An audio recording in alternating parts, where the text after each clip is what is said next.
A gente olha para o mundo e vê, aparentemente, uma variedade, uma infinidade, talvez até beirando o infinito de coisas. O meu entorno está tomado delas. E todas essas coisas têm um nome, uma compreensão na nossa significação de mundo. Então, é isso que a gente chama mundo, é tudo isso que se me revela. Então, quando eu trato da fenomenologia, ou melhor, da ontologia fenomenológica, é desse mundo que eu vou perscrutar suas estruturas. Então, o ponto de partida sartreano, conforme eu disse no vídeo anterior, é o próprio mundo, o homem no mundo. Isso permite que nenhum recurso metafísico ou de qualquer ordem seja exigido. Eu posso me voltar para o homem no mundo e compreender o que é o mundo, o que é o homem, a relação que os une. Mas quando eu me volto para o homem no mundo, o que eu encontro? Eu não estou mais no ambiente do ser, daquele ponto de vista absoluto, estou no ponto de vista fenomenológico. O mundo revela duas modalidades de ser apenas. Aparentemente é uma infinidade.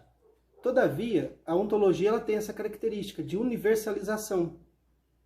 E a ontologia fenomenológica, aquela escrita por Sartre, em O Ser e o Nada, ela parte justamente desse mundo e encontra nesse mundo tão somente duas modalidades de ser. Aqueles que coincidem consigo mesmos, aqueles que jamais coincidem consigo. Estamos falando, evidentemente, do ser humano, aquele que jamais coincide consigo, e dos demais entes. Demais entes, os animais, sim, porque a nossa relação com os animais, ainda que o Heidegger dê a eles um pouco mais de dignidade, no sentido de que eles teriam um mundo empobrecido, no caso sartreano, como o humanismo é radical, somos nós, seres humanos, que definimos o valor do animal, o que explica a diferença entre um gato, tratado como um bebê, e um porquinho, um leitão, que é assado e comido. Ele vem do forno para... É assim que ele aparece dentro das casas. Por essa razão, e o leitão justamente porque tem o hábito de assá-lo inteiro. Isso mostra que também o animal é um objeto, no sentido do olhar humano. Então, nós só temos exclusivamente, não há níveis, não há gradações. Nós temos seres que coincidem consigo, essa caneta, e seres que não coincidem consigo, jamais, eu e qualquer um de nós. E por que isso? Bom, primeiro é evidente, eu não sou o bebê que eu fui aos 6 meses de idade. É evidente que ao longo de um dia o meu humor se altera e eu às vezes tenho que me reconhecer.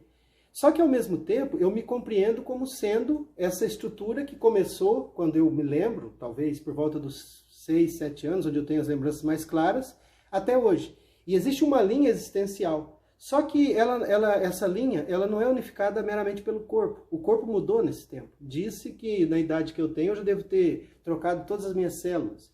Então há uma mudança constante até mesmo nesse ambiente físico.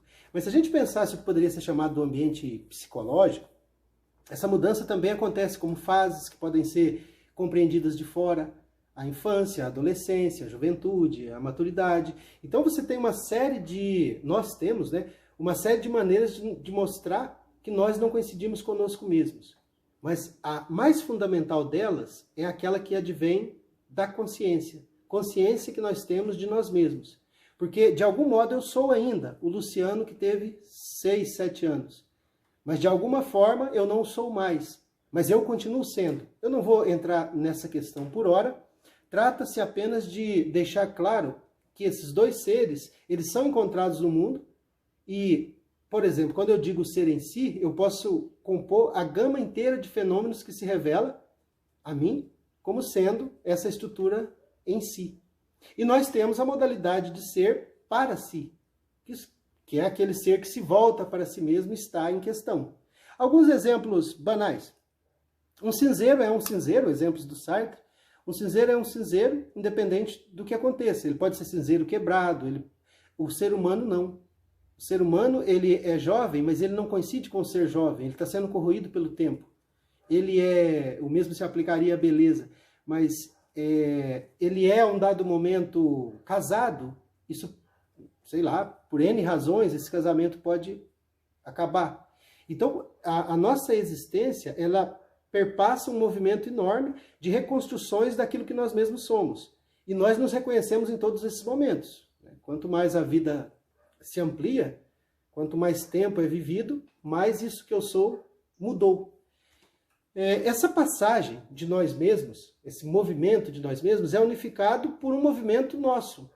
Então somos nós que fazemos com que os objetos tenham a sua compreensão mundano concreta do fato de eu estar sentado à mesa, de uma caneta servir com adequação entre os meus dedos.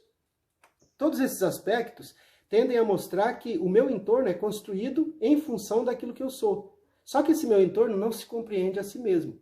Sartre não tinha muito a dizer no Ser e o Nada sobre o ser ele mesmo.